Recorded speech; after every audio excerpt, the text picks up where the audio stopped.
नमस्ते आचार्य जी। अभी रिसेंटली एक न्यूज़ आई थी, जो क्रिस्टियानो रोनाल्डो जो है फुटबॉल प्लेयर, उन्होंने अभी स्टेटमेंट दिया था कि वो 1000 गोल करना चाहते हैं अपने करियर में। अभी तक वो 965 तक पहुंचे हैं और 35 गोल्स पीछे है अपने गोल से। उनका ये जो स्टेटमेंट था वो अगस्त 2024 का था, लेकिन फिर भी वो अपने गोल पे कायम रहना चाहते हैं। क्या ये उनका जो गोल है ये महत्वाकांक्षा से प्रेरित अभिव्यक्ति है या ये श्रेष्ठता का प्रदर्शन है? ये इसमें थोड़ा कन्फ्यूजन मुझे हो रहा है। तुम बताओ। जैसे ये वो उत्कृष्ट खिलाड़ी है, ये सब जानते हैं। और इतना बड़ा नाम ना हो, इतना प्रचलित खेल ना हो, तो कुल मिलाकर के वो व्यक्ति जो कह रहा है वो ऐसी सी बात है कि ये कह रहे हैं कि मैं रिटायर होने से पहले 1 करोड़ जमा कर लेना चाहता हूँ। अब ये क्या क्या बोले इसमें? क्या है ये? परमार्थ है? ये क्या है? पर वहाँ पर ग्लैमर है, चकाचौंध है, तो तुम्हारे सामने सवाल खड़ा हो जाता है कि ये कुछ अलग बात है क्या? वो वही बात है जो हर बंदे की बात है। हर इंसान ही तो इससे मिल गया है ना। वो भी क्या रिटायर होने से पहले 1000 गोल करने हैं? कौन नहीं है जो रिटायरमेंट गोल्स लेकर बैठा हो? सबके हैं ना। अब तो 25 साल वाले भी अपने रिटायरमेंट गोल्स लेकर चलते हैं कि 35 में रिटायर हो जाऊंगा और उससे पहले इतना जोड़ लूंगा। तो उसमें और इसमें अलग क्या है? चकाचौंध के अलावा, ग्लैमर के अलावा क्या है? चलो ये तो रिटायरमेंट आगे की बात हो जाती है, 10-20 साल आगे की। एक हमारा साधारण सा बेचारा ये ठेले वाला भाई भी होता है, वो मोमोज बेच रहा है, कुछ बेच रहा है, वो भी ये बनाता है कि आज रात से पहले इतनी बिक्री करके जाऊंगा और जब तक बिक्री नहीं होगी तब तक दुकान खोले रखूंगा। तो अंतर क्या है? ये है ये है तुम ये सोचो कि सवाल कहाँ से आ रहा है। तुमने ये सवाल उस रेडी वाले ठेले वाले के बारे में नहीं पूछा, लेकिन एक इंटरनेशनल ग्लैम स्टार के बारे में पूछा। इससे पता चलता है कि क्या पता चलता है? ये सवाल कहाँ से आ रहा है। तो क्या ये मतलब मेरी भी चाहत है कि जैसे आप बोलते हो कि जो भी आप देख रहे हो वो उसकी ये दूसरी। सवाल अपने आप से पूछ लिया करो ना। मैं तुम्हें भी बोलूँ कि तुम रेडी वाले बन जाओगे और फिर बोलूँ कि तुम रोनाल्डो बन जाओगे, तुम्हारी प्रतिक्रिया अलग अलग होगी कि नहीं होगी? तो बस देख लो तुम्हारी चाहत क्या है। जबकि मानसिक तौर पर वो दोनों एक ही काम कर रहे हैं। मानसिक तौर पर वो दोनों एक ही काम कर रहे हैं, लेकिन आर्थिक और सामाजिक तौर पर दोनों बिल्कुल अलग अलग खड़े हैं। समाज में एक ही प्रतिष्ठा है, एक ही नहीं है, एक के पास खूब पैसा है, एक के पास नहीं है। काम यद्यपि दोनों एक ही कर रहे हैं, लेकिन तुम एक जैसा बनना चाहोगे, दूसरे जैसा नहीं। काम तो दोनों का एक बराबर था, वो तो कैंसिल आउट हो गया। इसका मतलब तुम मर किस पर रहे हो? वही जो आर्थिक लाभ है और सामाजिक प्रतिष्ठा है, वही तुम्हारा केंद्र है। वहीं से सवाल आ रहा है।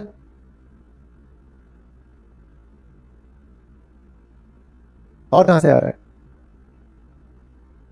सर तो उत्कृष्टता जो होती है वो उत्कृष्टता तो मोमो वाले में भी हो सकती है, उसका सवाल क्यों नहीं पूछा? और मैं तुम्हें उत्कृष्ट मोमोज खिलाता हूँ, फिर तुम उसके फैन बन जाना और उसके ऐसा बनने की कोशिश करना। करोगे? नहीं करोगे। मैं तुम्हें आज सबसे श्रेष्ठ और उत्कृष्ट मोमो खिलाऊंगा।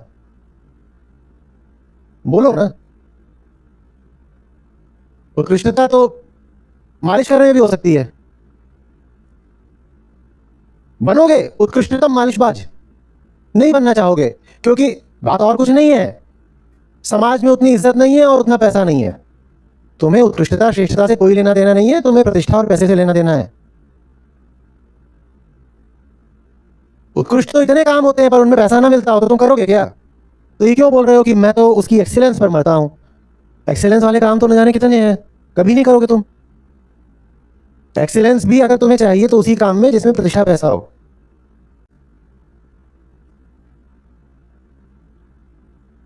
समाज न जाने कितने कामों को नहीं देता इज्जत। फिल्म आएगी, उसमें तमाम तरह का वीएफएक्स लगा करके और बदबूदार कहानियां होंगी, तुम उनको हिट करा दोगे। स्टेज के एक्टर्स होते हैं, उनके पास ना उतनी प्रतिष्ठा होती है ना पैसा होता है। तुम नहीं बनना चाहोगे थिएटर आर्टिस्ट। तुम कहोगे मुझे फिल्म में एक 30 सेकंड का रोल दे दो, चलेगा। तुम उत्कृष्टता के दीवाने थोड़ी हो। अहंकार चूंकि खुद अपूर्ण होता है तो उसको लगता है कोई दूसरा आकर के मेरी तारीफ कर दे, और चूंकि अपूर्ण होता है तो पैसा चाहता है ताकि उस पैसे से कुछ खरीद के खुद में भर ले। बस इतनी सी बात है। आप जिन व्यक्ति की बात कर रहे हो उनसे एक इंटरव्यू में पूछा गया आपके पास गाड़ियां कितनी है, बोले मुझे गिनती याद नहीं। तुम इसलिए फिदा हो। तो इसलिए फिदा हो। और फिर जो इंटरव्यूअर था उसने जोर डाला कि अरे बताओ तो कौन कौन सी हैं। तो जितनी भी टॉप गाड़ियां हो सकती हैं दुनिया की, 10 करोड़ से लेकर के और जहां तक जाती होंगी 50 करोड़ 100 करोड़ की गाड़ी, वो बताने लगा। और फिर उसमें भी पता नहीं मेरे पास ये 2 हैं या 4 है, मुझे ये वाली याद नहीं, अच्छा वो मॉडल शायद अब मेरे पास 3 है, ऐसे करके 20 तक पहुंच गए गाड़ियों तक। फिर बोले अब आगे की गिनती मुझे याद नहीं। और तुम बिल्कुल लोट गए, लट्टू हो गए, पागल हो गए। बेचारा मोमो वाला ही कैसे तुमको बताएगा?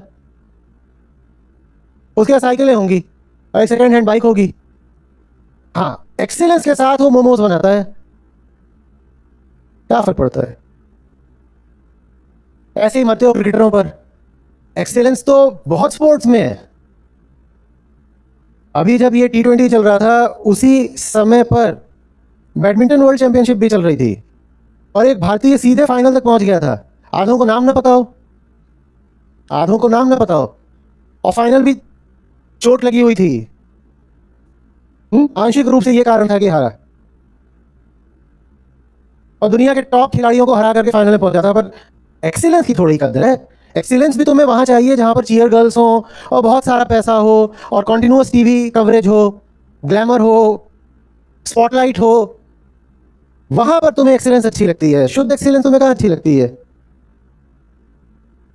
कम से कम अभी 10 ऐसे स्पोर्ट्स हैं जिसमें इंडियन एथलीट्स दुनिया में टॉप 5 या टॉप 10 में आते हैं। तुम नाम नहीं बता पाओगे, नहीं पता होगा। क्यों? क्योंकि वहां पर पैसा नहीं है। हाँ, कोई बहुत साधारण सा क्रिकेटर होगा जिसको टेस्ट या वनडे टीम में भी जगह नहीं मिल सकती है, वो किसी क्लब के लिए खेलता है, तुम उसके दीवाने रहोगे क्योंकि तुमको पता है कि वो इतने करोड़ में उसका ये हुआ और उसकी बीवी है और बीवी कई बार विदेशी होगी और उसका इंस्टाग्राम पेज होगा, उस पर 100 मिलियन फॉलोअर होंगे और ये होगा वो होगा एंड ऑल दैट जैज। पागल हो रखे होगे। और फिर कहोगे ये तो मैं उसका दीवाना इसलिए हूं क्योंकि वो क्रिकेट में एक्सीलेंट है। तुम्हें क्रिकेट से 2 कौड़ी का मतलब नहीं है, तुम्हें किसी स्पोर्ट से कोई मतलब नहीं है, तुम्हारा मतलब सिर्फ पैसे से और प्रतिष्ठा से है। वो किसी भी और चीज से मिलने लग जाएगी, तुम करने लग जाओगे। और ऊंचे से ऊंचे काम में वो चीज नहीं मिलेगी तो तुम नहीं करोगे वो काम। ये सवाल पूछना अपने आप से कि तुम उन्हीं एक्सीलेंट लोगों पर क्यों मरते हो जिनके पास खूब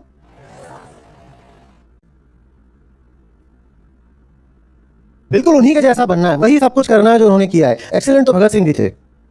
आओ उनकी राह चले। आओ बेटा, सरफरोशी की तमन्ना, आओ। फंदा उधर है, आओ चले। आओ ना, वो भी एक्सीलेंट थे, वो कहीं ज्यादा एक्सीलेंट थे, आओ उनकी राह चलो। नहीं नहीं सर, रोनाल्डो सर, रोनाल्डो। फिर ये एक्सीलेंट प्लेयर्स ही नहीं पता होते, उनसे ज्यादा उनकी बीवियां पता होती हैं। और ये एक्सीलेंट प्लेयर्स भी पूरा ख्याल रखते हैं कि बीवियां हॉट होनी चाहिए। तो कई बच्चे होंगे उनके लिए, बहुत सारे बच्चे, जैसे कार्स की गिनती नहीं। फिदा हो जाते हैं, कहते हैं ये देखो ये होती है ना जिंदगी। और फिर कोई पूछे तो लाज आती है बताने में कि इसकी बीवियां और इसका पैसा और इसकी शोहरत देख के मरे जा रहे हैं, तो बोलेंगे वो तो हम इसकी एक्सीलेंस के दीवाने हैं। मुंबई के ये होते थे डब्बा वाले, उनकी 6 सिग्मा परफॉर्मेंस होती थी। 6 सिग्मा समझते भी हो मतलब क्या होता है? कि कभी गलती न करना, व्यवहारिक रूप से गलती की संभावना को शून्य कर देना, इसे बोलते हैं 6 सिग्मा परफॉर्मेंस। कि जो पॉसिबल एरर्स का नॉर्मल कर्व होता है, सिग्मा माने स्टैंडर्ड डिविएशन, उसमें मीन से तुम 6 सिग्मा दूर निकल गए हो। मतलब गलती की संभावना को तुमने लगभग शून्य कर दिया। करोड़ों अटेम्प्ट्स में एक बार गलती होगी, इसे बोलते हैं 6 सिग्मा। इस एक्सीलेंस का दीवाना होते तो मैंने तो कभी नहीं देखा। जिस स्कूल बस से तुम जाते रहोगे बचपन में स्कूल, बिल्कुल हो सकता है कि उसके जो ड्राइवर हो वो उसी स्कूल में पिछले 40 साल से काम कर रहे हो, 25 से शुरू करके 65 के हो गए हो, और पता है कि बस में बच्चे रहते हैं तो कभी भी बस पर खरोच भी ना आने दी हो। अगर गिनोगे कि कितने ऐसे पॉइंट्स हो सकते थे जहां कोलिशन हो सकता था पॉसिबली, और कोलिशन के पॉइंट्स तो हर मिनट में आते हैं, तो पता चलेगा कि तुम्हारे बस वाले भैया भी 6 सिग्मा परफॉर्मेंस दे रहे थे। उनकी श्रेष्ठता के कभी दीवाने हुए तुम? हुए क्या? रोनाल्डो पास रोनाल्डो भी देता है, पास तो तुम्हारे बस वाले भैया भी देते थे, पर एक पास में ग्लैमर है और दूसरे पास में कुछ नहीं है। क्या कर रहा है बंदा? बस जॉब कर रहा है अपनी, और क्या कर रहा है? आप अपने जिन आदर्शों को बनाते हो और फिर उनको जो कारण बता के घोषित करके पूछते हो, इतना तो पूछ लो कि कारण वही है कि कुछ और है। इतना तो पूछ लो कि कारण वही है कि कुछ और है। आपको पता भी नहीं होता कि आपको जो पसंद आ रहा है वो किस वजह से पसंद आ रहा है। हाँ, और अगर आपको पता भी होता है तो समाज के आगे आप इतने शर्मिंदा होते हो कि असली वजह तो कभी बता ही ना पाओ, दूसरों को क्या खुद को ही ना बता पाओ, तो आप वजह भी वही घोषित करते हो जो समाज स्वीकृत होती है। बताऊं मैं आपको कहां गया पढ़ने? यही खड़ा था अभी, ये अभी यहां पे खड़ा होकर के मुझे इशारा कर रहा था। मालूम है क्या इशारा कर रहा था? आप बता क्या इशारा कर रहा था माइक पे? अभी यही खड़ा था, देखा था? ये मुझे कुछ इशारा करके गया। हाँ बोल के गया है? शर्ट ठीक करने के लिए। अब यहाँ से मेरी शर्ट फटी नहीं होगी, मुझे नहीं मालूम, मेरे सामने आईना नहीं है, ऐसा तो नहीं कि फट गई है कि चाय गिरा दी है, कुछ हो गया है, और मुझे कुछ इशारा कर रहा है। वो शायद ये बोल रहा होगा यहाँ सिल्वर आ रही है, ऐसा कुछ हो रहा है। क्या हो रहा है भाई? जी जी हाँ हाँ, ये ऊपर कुछ हो रहा होगा, समथिंग, एनीथिंग। उसको ये क्यों इशारा करना पड़ रहा है? ये कपड़े भी उसी ने चुन के दिए हैं, वही ये सब करता है। इसलिए करना पड़ रहा है क्योंकि वो कहता है कि आप जैसे हो वैसे ही इनके सामने आ गए तो आपको सुनेंगे भी नहीं। आपको नहीं पता आप किसी को किस कारण से पसंद करते हो। वो कह रहा है रिकॉर्डिंग में अगर ये दिख गई कि यहाँ पे सिलवटें हैं या कुछ है, तो जो लोग आपको देखकर गीता के पास आ सकते थे वो नहीं आएंगे, वो कहेंगे अरे इसके तो सिलवटें पड़ी हुई हैं। आपको ऐसा थोड़ी होता है सर जी, हम तो आपकी वाणी सुनते हैं, हमें पता है क्या होता है। हम उस युद्ध के बीचों बीच खड़े हैं, हम बहुत अच्छे तरीके से जानते हैं यहाँ पर क्या चलता है क्या नहीं चलता है, वार कहाँ से आता है, चोट कहाँ पर लगती है, हम जानते हैं, हमसे पूछो। वो व्यर्थ ही इशारे नहीं कर रहा। बिल्कुल हो सकता है आप तो आचार्य जी को सुनते हैं, आचार्य जी को सुनते हैं, क्यों सुनते हैं? अब यही आचार्य जी ऐसे हो जाए, गायब हो जाओ। और यही बात जो मैं बोल रहा हूं, दो उदाहरण दिए देता हूं। जब स्टेडियम भर जाएगा इतना ही नहीं रहेगा, या तो बिल्कुल यहां पर कोई गजब की आकर्षक शख्सियत खड़ी हो जाए और देवी जी ऐसे आए बिल्कुल सुपर ग्लैमरस लेकिन संस्कारी, और फिर देखिए सब में ऐसा भक्तिभाव जगेगा और सब कहेंगे वो तो हम उनकी वाणी सुनने आते हैं। तुम वाणी सुनने आते हो? हा हा हा। या दूसरा ये है कि हाँ बाबा जी आ जाए वो बिल्कुल फिल्मी रूप धारण करके, हुर हुर हुर, लंबा चौड़ा चौगा। किसी को तो सबसे पहले इसी बात पर खारिज कर दिया करो, रिजेक्ट कर दिया करो, उसने चोगा डाल रखा है। पूछो तुझे चोगा अलग से सिलवाने की, ये डिजाइनर चोगा, जरूरत क्या पड़ी? और तूने कितनी मेहनत करके तो ये चोगा सिलवाया होगा, बाजार में तो मिलता भी नहीं है। माने तो इतनी मेहनत करता है सिर्फ हमको भ्रम में डालने के लिए, अपनी एक छवि प्रोजेक्ट करने के लिए। अभी बाबा जी आ जाए यहाँ पे चोगा वोगा डाल के, ये वो भसा मुड़ाते, भभूत मल्ले या कुछ और जो भी करा जा सकता है पूरा, और आप कहोगे हम तो इनकी वाणी के, इनके कथन के, इनके प्रवचन के और इनकी श्रेष्ठता के दीवाने हैं। तुम्हें न श्रेष्ठता से मतलब है, न सत्य से मतलब है, न वाणी से, न वचन से, तुम्हें बस ग्लैमर से मतलब है। और मैं ठीक कर लेता हूँ भाई, संस्था चलानी है, और भी कुछ हो गया है। अरे अरे अरे बताओ, इस तरीके की समस्याओं से जूझना पड़ता है हमारे मिशन को। आचार्य जी की शर्ट में सिलवट आ गई, मिशन कहां पर आए? कैरियर अर्निंग्स जाकर के देखना, सबसे ज्यादा ग्रैंड स्लैम किसने जीते हैं टेनिस में, मेंस में? उस बेचारे की कैरियर अर्निंग्स देखना, और फेडरर की और नाडाल की देखना। उसकी गलती बस ये है कि उतना गुड लुकिंग नहीं है, उतनी उसको ब्रांड डील्स ही नहीं मिली, उतने एंडोर्समेंट्स ही नहीं मिले। दूसरी बात, वो वेस्टर्न यूरोप से नहीं आता है। यूरोप में भी जो वेस्टर्न यूरोप है ना, उसका एक ग्लैमर है, जलवा है।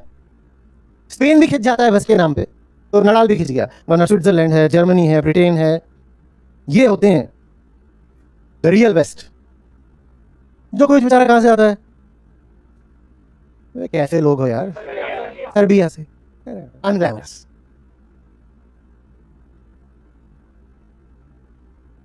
दिखने में भी वो ऐसा कुछ नहीं लगता कि,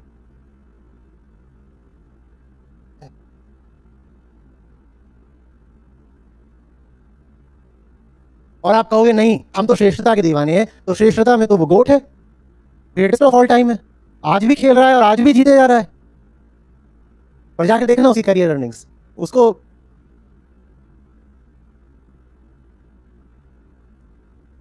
वैसे ही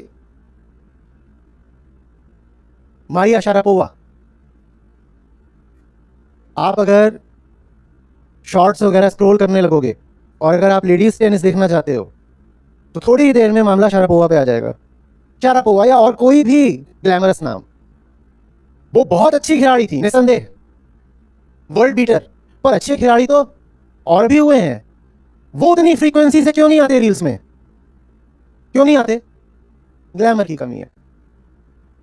और ज्यादातर लोग टेनिस ही क्यों देखते हैं? इतने सारे और भी तो स्पोर्ट्स हैं, क्योंकि वहां ग्लैमर नहीं है। क्यों? कबड्डी में कम स्टैमिना लगता है क्या? या वहां एक्सीलेंस नहीं होती, श्रेष्ठता नहीं होती? तो कोई कबड्डी वाला तुम्हारा रोल मॉडल क्यों नहीं है? भारतीय कबड्डी टीम का कप्तान बताओ। अरे तुम कहां पहुंच गए थे? किसी और कॉन्टिनेंट में। एशिया में वापस आओ, फिर स्वदेश में वापस आओ और भारतीय कबड्डी टीम के कप्तान का नाम बताओ। और इस टीम ने कई गोल्ड मेडल जीते हैं भारत के लिए, बताओ। रोनाल्डो याद है, और अपनी ही मेडल विनिंग टीम के कैप्टन तक का नाम नहीं पता है तुमको। कारण क्या? एक्सीलेंस की कमी, ग्लैमर की कमी। आ रही बात समझ में? किसी और को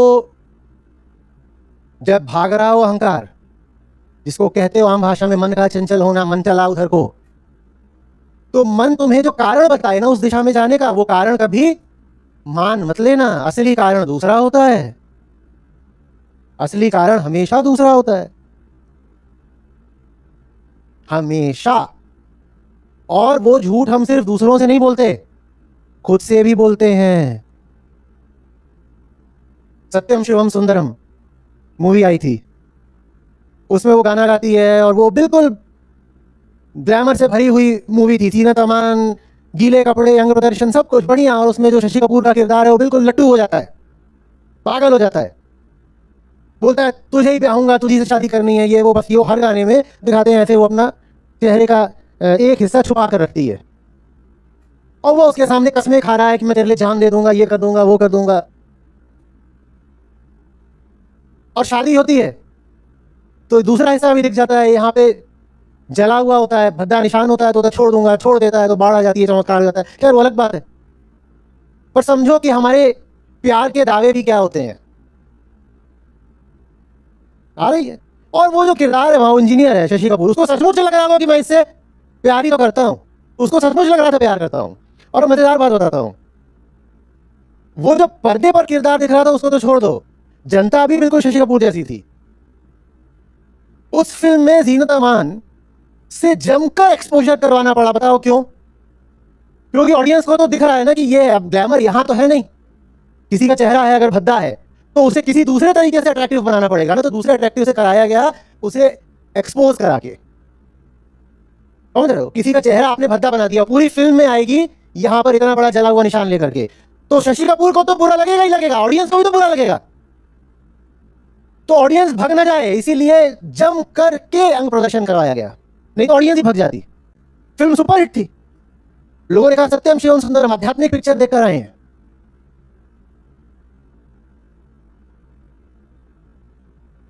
उनका क्या सबक मिला? बोले सबक ये मिला कि दैहिक सुंदरता पर ध्यान नहीं देना चाहिए, असली सुंदरता तो हृदय की होती है। हृदय तो उसने दिखाया ही नहीं था पूरी पिक्चर में।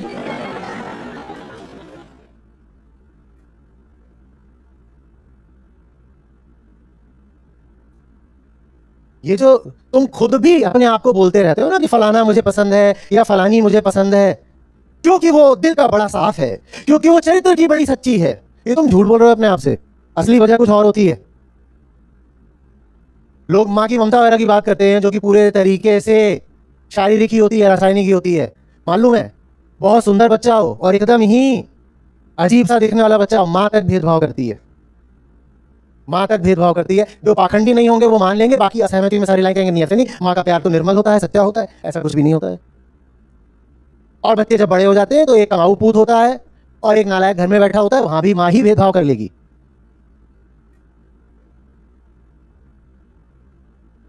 बच्चा सुंदर हो, क्यूट हो, बच्चा भी ग्लैमरस हो, तो माए उसको बड़े शौक से ट्रॉफी की तरह बता दे रहा हूं।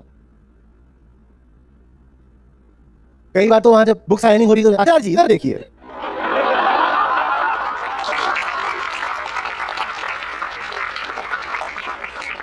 और वही वो सुस्ता हुआ सा निकल आया हो चूहे जैसा, तो उसको कोई नहीं प्रदर्शित करता। श्रेष्ठता, श्रेष्ठता, हाँ जरूर।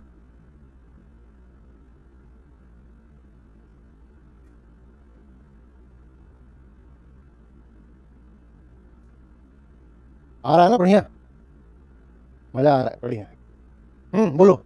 इसी पर एक फॉलोअप है। नमस्कार आचार्य जी। आपको सुनने से पहले मैं बिल्कुल ऐसी ही थी कि बस ग्लैमरस दिखना और ये लगा लो वो लगा लो पोत के चेहरा, मतलब कोई मेरे सामने भी ऐसे आ जाता था ना सिंपल, तो इसको तो बाहर आने की तमीज़ नहीं है, ये कैसे इतना, मतलब इसके घर में कोई पैसा कुछ तो होगा कि एक बिंदी लिपस्टिक खरीद ले, ऐसी वाली फीलिंग की मैं थी। और मुझे आपके पास आके प्रकृति दिखना कैसे, उसमें क्या असली सुंदरता है, बहुत ही ज़्यादा, जैसे आपके पास एक तेजाब है वो डालते हो, सच में कितना हम अहंकार लेके घूमते हैं कि हमें ऐसा दिखना है। सर इतनी कंडीशनिंग होती है हम औरतों की, इधर लंबे इयरिंग्स चाहिए, नेल पेंट वो भी कैसा होना चाहिए, मतलब हम लोग सिर्फ अपने देह को सजाने की तरफ ध्यान देते हैं। कुछ अच्छी खूबियाँ भी होती होंगी पर उनकी उधर उधर इतना ध्यान ही नहीं देते कि इनको और कैसे निखारें। सर इतना ज़्यादा हम लोगों को कंडीशन किया जाता है कि जैसे हमें मॉडल है, हम मतलब हम इंसान नहीं है, हमें एक मॉडल की तरह चलना बैठना। सर आप बिल्कुल सही कहते हो, हम लोग ऐसे ही हैं। और मुझे लगता है जितनी औरतें हैं ना, उन सबको पहले, जितने ये बड़े बड़े ग्लैमरस चेहरे हैं उनको सर पहले यहाँ बिठाया जाए, ताकि वो समझे कि हम कहाँ क्या दिखा रहे हैं लोगों को। हर रील, हर इंस्टाग्राम बस ये साड़ी पहन के आधा दिखा रहे हैं, आधा कर, सर यही चल रहा है और यही बिक रहा है, एक्चुअली यही बिक रहा है। सर मैं खुद ऐसी ही हूँ थी, मतलब अब मुझे इतनी शर्म आती है नहीं सर, मतलब एक ट्रांसफॉर्मेशन आपके यहाँ आके अगर शुरू हुआ है तो मैं इसका सारा श्रेय आपको देना चाहूँगी। Thank you sir. आपने मुझे कब देखना शुरू करा था? मुझे कब देखना शुरू करा था? सर अभी 8-9 महीने हुए हैं 2-4 साल पहले मैं जैसा दिखता था मुझे देख लेती, मुझे देखना ही ना शुरू करती। सर बिल्कुल सही।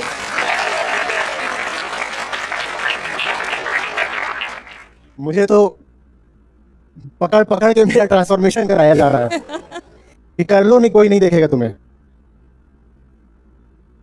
क्या करें, क्या करें? सर घर में जो हस्बैंड भी होते हैं ना, वो यही कहेंगे कि वो फलानी रे कितनी खूबसूरत है, कुछ सीख कैसे होता है। सर ये है कंडीशनिंग हम में भर दी जाती है, हम शुरू से ऐसे नहीं भी होते हैं, पर हमारा समाज भी हमें, फिर हम दूसरों को भी उसी नज़र से देखने लग जाते हैं कि वो भी ऐसा ही हो, नहीं तो हमारे पैरामीटर्स भी वो शायद सही नहीं उतरता। कहीं मैं पढ़ रहा था, इसको सही अर्थ में सुनिएगा वरना बात भद्दी है। कोई पश्चिमी देश था जहां से ब्रेस्ट सर्जरी का डेटा था कि उसके कारण क्या होते हैं और उसमें निर्णायक कौन होता है। तो उसमें जब शादीशुदा औरतों का जो डेटा था उसमें 3/4 जो जो कारण था और जो निर्णायक थे वो था हस्बैंड या partner. That's how the husband wants it, that's how the husband wants it.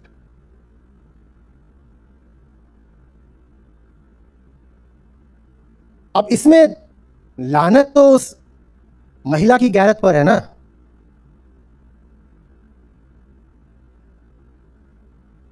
और विशेषकर वहां बाहर तो ऐसा भी नहीं होता कि घूंघट डाल करके अरेंज मैरिज हो गई। तुम्हें पहले से ही एक दूसरे के बारे में पता था, एक दूसरे का शरीर भी देखा ही हुआ है, और उसके बाद अब तुम कह रहे हो कि तू ब्रेस्ट सर्जरी करा तभी मैं तुझे पसंद करूंगा। तो ये क्या है? ये हमारा सेल्फ कॉन्सेप्ट है। मैं महिलाओं की बात कर रहा हूं। आपके शरीर का भी आकार क्या होगा ये कोई और तय करता है। सिर्फ ऑब्सिनिटी नहीं है, इसमें एक सच्चाई भी है। और ये बात सिर्फ महिला पर ही नहीं लागू होती, पुरुष भी अगर सज धज रहा है तो अधिकांशतः वो दूसरों के लिए कर रहा है, ये कि मुझे दूसरों की स्वीकृति मिल जाए। जैसे वो अपनी ब्रेस्ट सर्जरी कराने का ये कि उससे मेरा हस्बैंड खुश हो जाएगा, वैसे ही पुरुष भी सज रहा है तो इसीलिए तो कर रहा है कि मुझे देखकर कोई खुश हो जाए, कोई खुश हो जाएगा तो मुझे कुछ लाभ मिल जाएगा। ये सबसे घटिया किस्म का रिश्ता है और सबसे गिरी हुई पर निर्भरता है।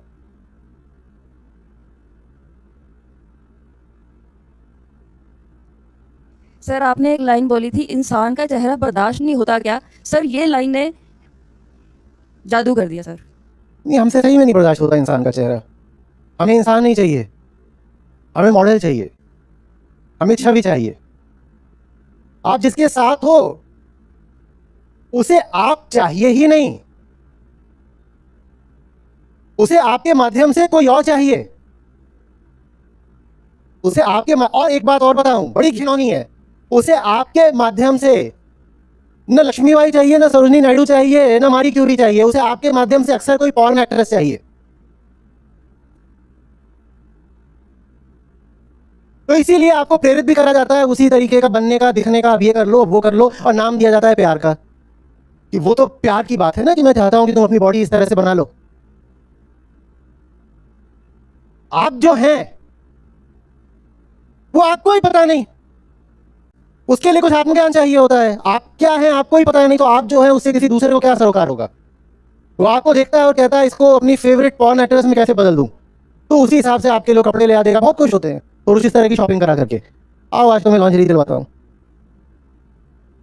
आप दोनों तरफ की है, महिलाएं भी यही है, उनको भी तुम जाओ ना ऐसे कर लो ना, जाओ ना वैसे कर लो ना, ये कर लो वो कर लो, ऐसे टोनिंग कर लो, ऐसे ट्रिमिंग करा लो। यातायात दोनों तरफ का है, हाँ एक तरफ को ज्यादा है।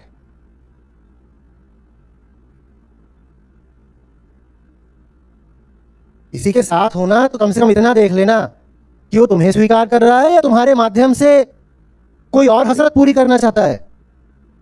और वो हसरत जरूरी नहीं है कि शारीरिक ही हो, मानसिक भी हो सकती है। उदाहरण के लिए, मैं तुम्हें अपने घर की आदर्श बहू बनाना चाहता हूं, तो फिर तू मुझे तो ला ही नहीं रहा। तेरे मन में आदर्श बहू की पहले से एक छवि है और तू मेरे माध्यम से वो छवि साकार करना चाहता है। तुझे मुझसे कहां मतलब है। माँ बाप भी यही करते हैं बच्चों के साथ। ओ मैं तुझे बेटा उस ऊंचे आसमान पे उन महान लोगों जैसा देखना चाहता हूं। और वो महान लोग ये नहीं है कि फिर भगत सिंह नहीं है वो महान लोग। वो महान लोग कौन होंगे? हाँ, बिल गेट्स होगा या रोनाल्डो होगा या वो मस्क होगा। तो आपने मस्की पैदा कर दिया होता, मुझे काहे को पैदा करा? मैं तो कुछ और हूं। और ये रिश्ता बड़ा भद्दा है जिसमें मैं जो हूं आपको पसंद नहीं है। आप मेरे माध्यम से अपनी कोई और हसरत पूरी करना चाहते हो। आपको मेरा अहंकार न बर्दाश्त हो, बात समझ में आती है। आपको मेरे भ्रम न बर्दाश्त हो, बात समझ में आती है। आपको मेरा अज्ञान बर्दाश्त नहीं है, ये भी समझ में आता है। पर आपको मेरी प्रकृति ही बर्दाश्त नहीं है, ये मुझे नहीं समझ में आता। जो सचमुच तुम्हारा होगा वो बिल्कुल तुम्हें ठुकराएगा, तुम्हारे अहंकार को ठोकर देकर। लेकिन वो तुम्हारी प्रकृति को थोड़ी ठोकर देगा। वो ये थोड़ी बोलेगा अपना रंग बदल ले, जो तेरी प्राकृतिक प्रतिभा या रुझान है उनको बदल ले, जा अपने होठ में कुछ घुसवा के उसको मोटा कर ले, अपनी भौं उचवा ले। वो ये थोड़ी करेगा। हाँ, वो लड़ेगा तुमसे जरूर, पर तुम्हारी प्रकृति को लेकर नहीं, तुम्हारे अहंकार को लेकर। और ज्यादातर रिश्तों में उल्टा होता है, तुम्हारा अहंकार मान्य होता है, तुम्हारे भ्रम चलते हैं। बल्कि भ्रम अगर टूटने लगे, मान लो तुम गीता के पास आ जाओ तो रिश्ता टूटने लगता है। तो भ्रम तो चलेंगे, शरीर थोड़ा सेक्सी बना के आ। भ्रम जैसे है वैसे ही रहने दे, शरीर बदल के आ।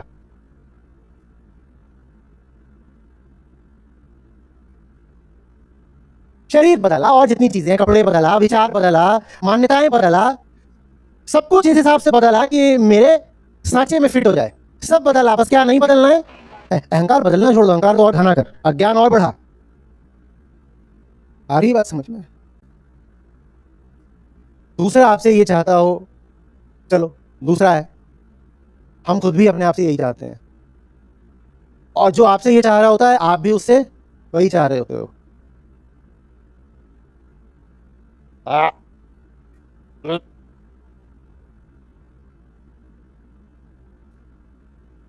जैसे मांस की दुकान, दूसरे को कैसे देखना?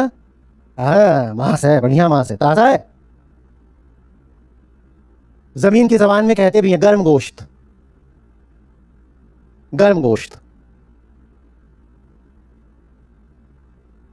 जब किसी महिला पर हाथ साफ करना होता है तो उसको ऐसे कहा जाता है कि आज तो गर्म गोश्त का लुत्फ उठाएंगे।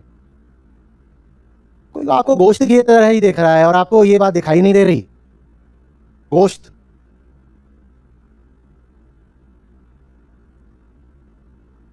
और आप भी उसी की नजरों से अपने आप को देखने लगे और आप अपनी नजरों में भी क्या बन गई हो? गोश्त। मैं क्या हूं? मैं गोश्त हूं।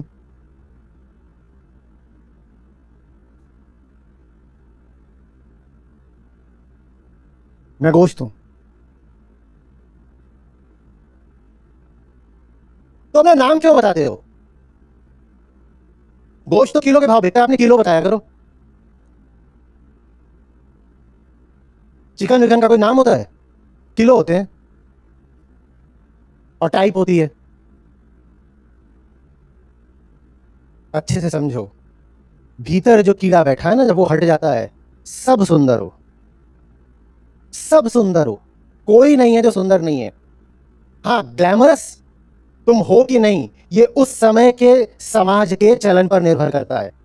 एक चेहरा जो आज ग्लैमरस नहीं कहलाता बल्कि भद्दा कहलाता है, वो चेहरा किसी और काल में किसी और जगह पर ग्लैमरस कहलाएगा। आप ग्रीक गॉड्स और गॉडेसेस को देखोगे, उनके सबके यहाँ पर इतना एब्डोमिनल फैट होता है, ऐसे लटक रहा होता है, और ये बात सुंदरता की निशानी मानी जाती है। आप क्लियोपेट्रा की देखिएगा मूर्तियाँ, उसके यहाँ पे इतना मांस होगा। आज आप कहोगे यार इतना फैट है यहाँ पे, ये क्या है? उस समय पर यही बात सुंदरता की मानी जाती थी। वो सुंदरता नहीं है, वो चलन है। किसने कह दिया कि तुम्हारा चेहरा एक खास तरीके का होना चाहिए, तुम तभी सुंदर हो? चेहरे तो ज्योमेट्री होते हैं। ये क्या बात है कि triangle is more beautiful then a circle? ये क्या नॉनसेंस है? ये क्या है? Oh, no, no, no. Symmetry is more beautiful than asymmetry. How exactly? इसका ब्यूटी से क्या लेना देना है? ब्यूटी से क्या लेना देना है? हार्ट asymmetrically placed है बॉडी में, तो आई सिमेट्रिकली प्लेस्ड है। आंखें सिमेट्रिक हैं, हार्ट, लिवर, पैंक्रियाज, तो लंग्स, लंग सिमेट्रिक है। सिमेट्रिक दोनों चलता है प्रकृति में। किसने कह दिया कि तुमको इस तरह का ही होना और उस तरह का ही होना है और वो ब्यूटी है? वो ब्यूटी नहीं है, वो चाल चलन है, वो लोक धर्म है, उसको लोक सौंदर्य बोल लो। सब सुंदर है, सब सुंदर है, यदि चेहरे पर अहंकार ना हो तो। तुम्हें असुंदर, अगली, कुरूप सिर्फ वो जो भीतर का कीड़ा है वो बनाता है, वरना सब सुंदर है।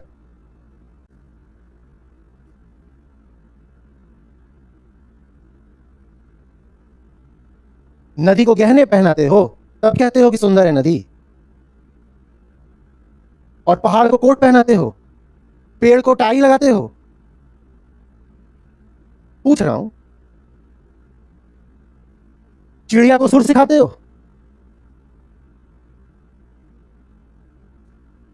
और हमारा छोटी छोटी बच्ची भी पैदा होती है तो ऐसी ऐसी माएँ हैं, वो जाकर के उसके होंठ रंगने लग जाती हैं।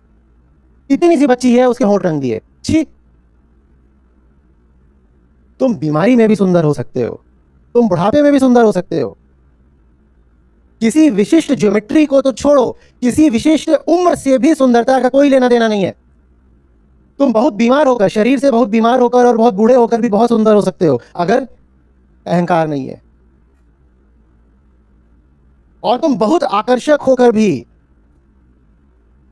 बड़े भद्दे हो सकते हो, अगर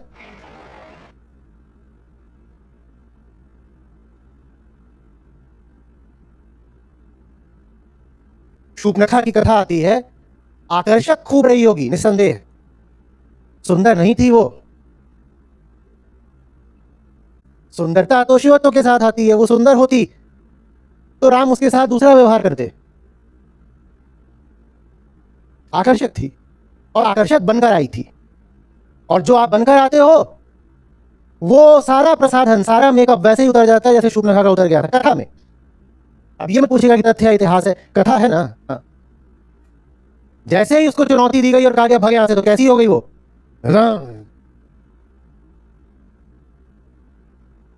आ रही बात समझ में? और जैसे जैसे साधारण, सहज, नैसर्गिक, नग्न प्राकृतिक सौंदर्य का पता लगना शुरू हो जाएगा, वैसे वैसे इस ओर को चित्त ही नहीं जाएगा। प्रकृति ने सब जीवों को, जिसमें मनुष्य भी है, स्त्री है, पुरुष है, जैसा बनाया है वो अपने आप में कितना सुंदर है। जब दिखने लगेगा ना तो उसको फिर बहुत ज्यादा बदलने का मन नहीं करेगा, ना उभारने का मन करेगा, ना ढकने का मन करेगा। ये सब मन से कौन करवाता है?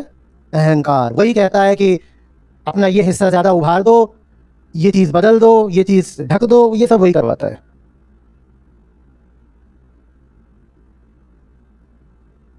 बोलिए। अब ले इससे संबंधित तो कुछ नहीं है, इसी संबंधित। चलो दे दो जल्दी से, इधर इधर दे दो।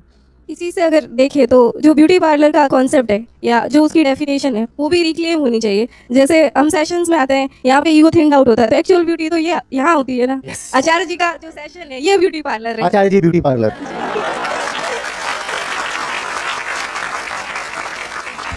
आप खुश हो गए? सच में, बढ़िया। सच में जी।